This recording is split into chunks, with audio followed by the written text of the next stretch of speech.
Ever since Donald Trump was officially declared the president-elect of the United States, several leaders and nations are reacting differently. There are those who are pro-Republican Party and others are supporting the Democrats, and they are mourning the loss of Kamala Harris to that presidency. There are those who believe that the war between Russia and Ukraine will end courtesy of the intervention of Donald Trump. There are also other people who feel that the war in Gaza between Israel and Hezbollah and all those other groups will end. In Kenya, members of parliament of ODM were very happy. Millie Odhiambo, for example, was saying that she was really supporting Kamala Harris because she wanted a woman to ascend to that power. However, she was saying that she was happy because Meg Whitman, who is the US ambassador to Kenya representing Joe Biden, interfered with our elections in 2022, and therefore she was saying karma has just come to haunt them.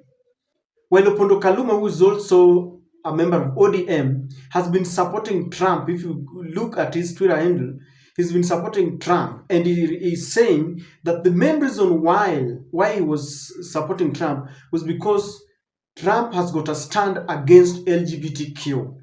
Opondo has been fighting that when the Supreme Court ruled that the LGBTQ plus community has got the freedom of association. He really lamented and he felt that William Ruto was, eroding our culture to take us to the USA or the Western culture. Not only that, several things have happened. There are Kenyans who are calling themselves Republicans. They wrote a letter, an official letter, addressed to Donald Trump, and they were telling Trump that the first thing he should do is to recall the rogue ambassador, Meg Whitman. And they are also calling upon Trump to ensure that our policemen who are in Haiti are recalled back home. So basically, those are the sentiments of members of the Republic of Kenya. But William Ruto told us that they had a phone conversation with Trump, and his supporters are really happy because they feel this is an endorsement, and they feel that William Ruto is going to work very closely with Donald Trump. When Trump was the 45th president of America, they worked very closely with Uhuru Kenyatta, and I believe that because of interest that they have in the country, they will work with William Ruto.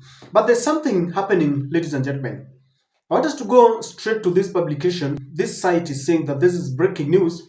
President Ruto's name not in the list of dignitaries invited to attend the swearing-in of President Trump on 5th January 2025. They are saying that the upcoming inauguration of the US president on January 20th, 2025 marks an important global event with the leaders from various countries expected to attend. However, reports indicate that Kenya's President William Ruto may not be among the dignitaries invited. While the exact reason for this absence are not entirely clear, US inaugural invitations typically involve careful selection due to limited seating and security protocols, which could be influencing the final guest list. Given the importance of US-Kenyan relations, President Ruto's non-attendance has sparked discussion about diplomatic ties and priorities between the two nations. Now, that was that publication. Very fast, there are other people who weighed in on the discussion. Someone called Peter T. Diamo on his Twitter handle saying President Ruto's name not in the list of dignitaries invited to attend the swearing-in of President Trump on 5th January 2025. Eloi, Eloi, hii mambo kani Yehova. He's celebrating. Someone who is called I Am Chege says William Ruto has been excluded from the list of dignitaries expected to attend the swearing-in of President Trump on 5th January 2025. Nice, nice. He's celebrating there. Another person here called Jimmy Njue says Ruto has been excluded from the list of dignitaries allowed to attend the swearing-in of President Trump on 5th January 2025. No wonder he is now simping for bricks. Aisuru, we are happy to collect little wins here and there as we wait for the final nail on the coffin. People are really reacting differently. Now, ladies and gentlemen, I have tried to check any other international media that could corroborate what people are sharing online. I've checked CNN, BBC, Voice of America, Deutsche Welle. I've been trying because I wanted to understand whether there is any other source, but I'm not getting. And so, in my very own conclusion, I want to treat this as rumors. Even though in politics, where there is smoke, there is fire. But the main reason why I'm doing this video is this. Why do you think most Kenyans are celebrating the mere allegations that William Ruto is not allowed to attend the inauguration ceremony, the swearing-in ceremony of Donald Trump? That is what I want us to look at. Please subscribe to our channel if you're watching us for the first time. Don't forget to click the notification bell. This will allow YouTube to notify you whenever we release a video like this. Please give this video many likes. It goes a long way in promoting our videos. Thank you very much to those who support us, those who share videos, and our returning subscribers. I'm not taking it for granted. May God bless you. Ladies and gentlemen, the number one reason why Kenyans are really happy that William Ruto could miss on the list of those who are attending the inauguration ceremony is because William Ruto has endeared himself so much to the Western, powers, and he takes prestige so much that he has forgotten the Kenyans who elected him.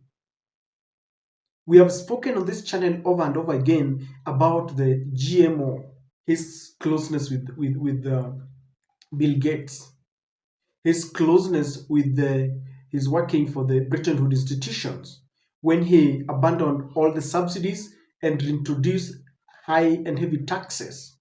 William Ruto has been traveling. At some point, he was given an opportunity to address the European Union Parliament.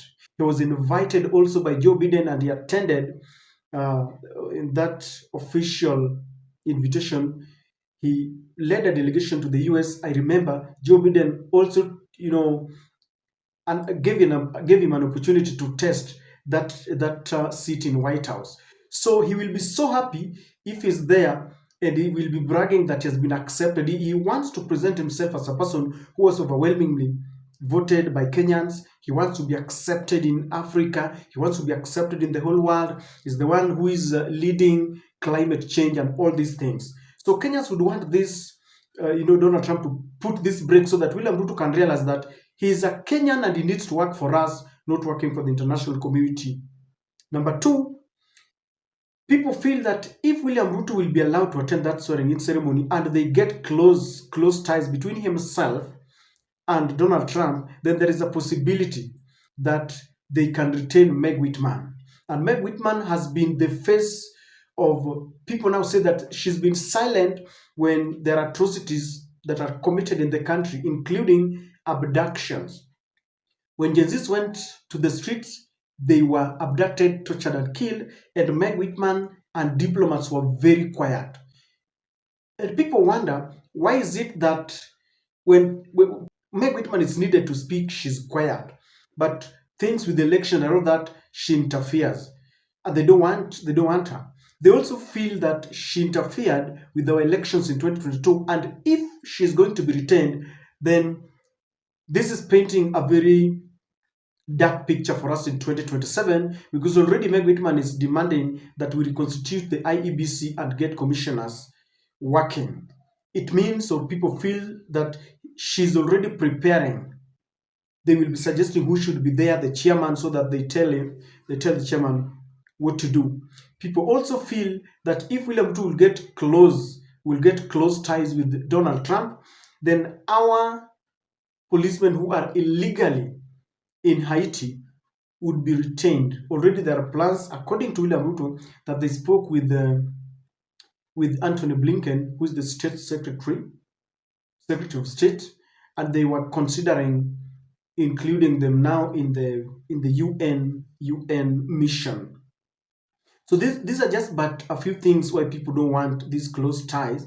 And Meg Whitman is the one that has been, funding NGOs to perpetuate LGBTQ. They choreograph this under the guise of their rights. Yet people feel this is not our culture. We cannot abandon our culture, our rich culture, and start emulating the West without selectively looking at what can we get from them and what should we abandon. These are the reasons why many people feel that William Ruto should miss. As for the authenticity, I don't think, because I looked for any, for example, who are the guests. If William Ruto is missing, then who are in that list, and I did get. But this only tells you that Kenyans really wish that the closeness, the kind of puppet closeness that we had between William Ruto and Joe Biden, should at least stop, so that we only have relationships between two countries that are working to the mutual benefit of their fellow members of countrymen. I don't know what to think, but that is my take.